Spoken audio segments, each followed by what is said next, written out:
A museum in France, the Louvre, has recently been the scene of a daring robbery. The daring theft of 800 crore rupees took place in just 7 minutes. Is underway. The thieves, after priceless jewels were stolen from one of the world's most famous museums, Which would beat any movie scene. For the French, the Louvre is not just a museum. It is a symbol of their pride, their past and identity. Once it was a royal palace. Today it has become a treasure trove of the country's heritage. The Louvre Museum is the center of France's history, culture, and national identity. That is why many thought that it was the safest museum, like an invisible fortress guarded by hundreds of cameras, scanners, and armed security guards. It was believed that there could be no safer place for any priceless work of art in the world, but that belief was shattered. On a quiet Sunday morning on October 19th, a group of thieves broke into the gallery by breaking a window on the second floor. Within moments, they had made off with 2 jewel cases belonging to the royal crown. By noon, the police had surrounded the entire area. The streets were closed all over Paris when the headline was that a precious jewel had been stolen from the Louvre Museum. This was not just a theft. This was a direct attack on the history, culture, and national pride of France. So in today's video, we will show you how, in broad daylight, amidst thousands of people, the world's most adventurous museum was robbed. The incident was truly thrilling. So please, watch the video in full. And new friends, be sure to press the subscribe button and select all options on the bell icon. The Louvre Museum has long been considered the safest place, like a fortress, untouched by bullets. Once a royal palace, it is now one of the most secure museums in the world, where the possibility of theft or attack is unimaginable. But history has witnessed that this was not the first theft of the Louvre Museum. The Mona Lisa painting had been stolen from this museum before. In 1911, an ordinary employee of this museum, Vincenzo Peruggia, quietly removed the Mona Lisa from the wall in the afternoon. No one else found Terry. Peruggia had hidden the painting in her room, and this incident made the Mona Lisa the center of discussion all over the world. After a 2-year-long search, the painting was finally found in Italy and returned to the Louvre. However, since then, the museum's security system has been completely changed.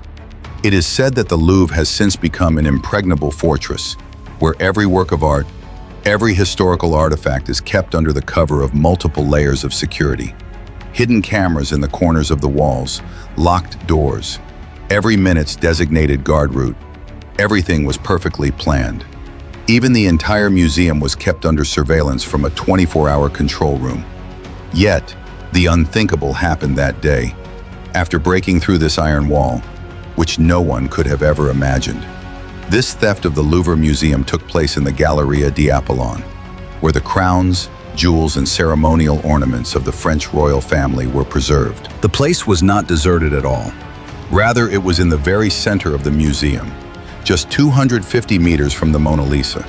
The security level here was so strong that the thought of theft, let alone theft, seemed absurd. All glass boxes, vibration sensors, occasional movement alarms, and vigilant guards. All in all, it was a place where it was impossible to imagine anyone trying to steal. But the incident happened in such a way that it seemed like a scene from a perfectly planned heist movie. But here comes an incredible surprise. This was not a high-tech theft. No lasers or explosions were used anywhere. The thieves used only an elevator, a window, a saw, and a perfect 7-minute plan. It was clear from the outset that the incident was planned. They chose Sunday morning, the quietest time of the week, when there are fewer visitors and the security personnel have more time to react. They come dressed in French work clothes, i.e. yellow jackets, and bring a very ordinary construction elevator right in front of the window, where renovation work was still going on. As a result, their presence did not seem suspicious to anyone. At around 9:30 a.m., 3 or 4 men climbed up to the top floor with the help of an elevator and entered by cutting a window, using a blowtorch and a small saw.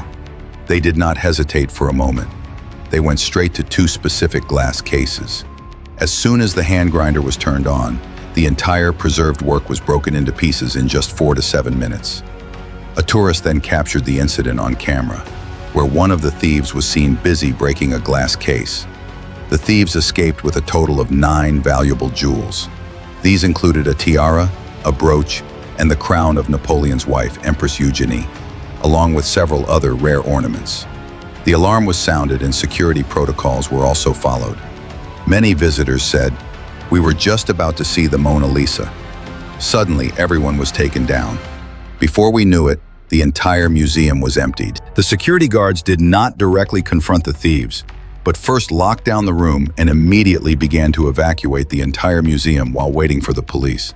But this slight delay was enough for the thieves. They immediately took the jewelry and left the same way they had come. Some tourists filmed them descending.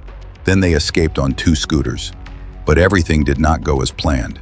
In their haste to escape, a 19th century crown fell or was dropped, which was later recovered by the police from an alleyway that was damaged. The museum was immediately closed and the entrances were sealed. The police forensic team took fingerprints from the elevator controls and seized all CCTV footage of the inner corridors and the streets outside. Investigation revealed that the thieves had rented the elevator 9 days before the theft, under a wrong name, when the delivery boy came to deliver the elevator.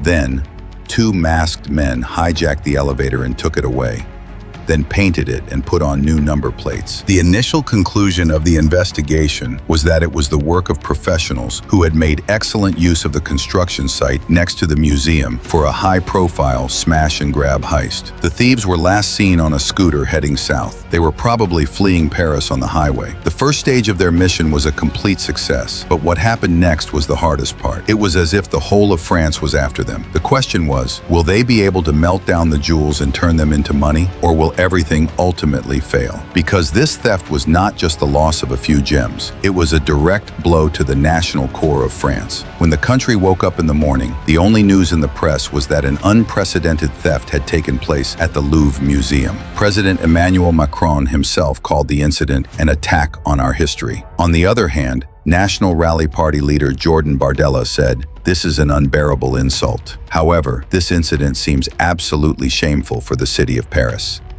Because this was not the only museum that has already been attacked. Because since September, 3 other museums in Paris have been robbed in just a few weeks. The National Museum of Natural History, the President Jacques Chirac Museum, and now the Louvre. As a result, the pressure on the French administration has reached its peak. Such a shameful sequence must be stopped. According to investigators, solving this theft case is still a race against time, because such famous jewels cannot be sold directly. So the thieves have only one way to do it: melt them down and sell them in new form. That is why the first week after the theft is the most crucial. If the jewels can be recovered during this time, they will be almost intact. But after a week, they are usually lost forever. And there is a total of about 800 million euros at stake here, more than 7,000 crore rupees. So it is quite clear that the plan was elaborate and may have had internal collaboration. Experts say they can use these ornaments in 3 ways. 1 is to break all the jewelry and sell it separately. 2 is to sell the gold and diamonds separately. 3 is to wait, because insurance companies often announce millions of euros as rewards without any questions.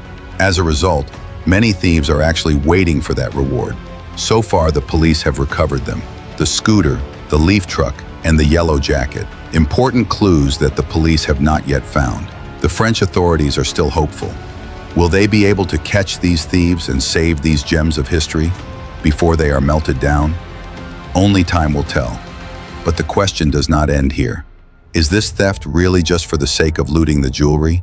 Or is there a deeper motive behind it? Did someone want to hurt the heritage and history of France? Or was it a planned message to shake national pride? What do you think? You can write to us in the comment box. If you like today's video, you can like it. You can subscribe to the channel. Then see you in the next new episode. Thank you.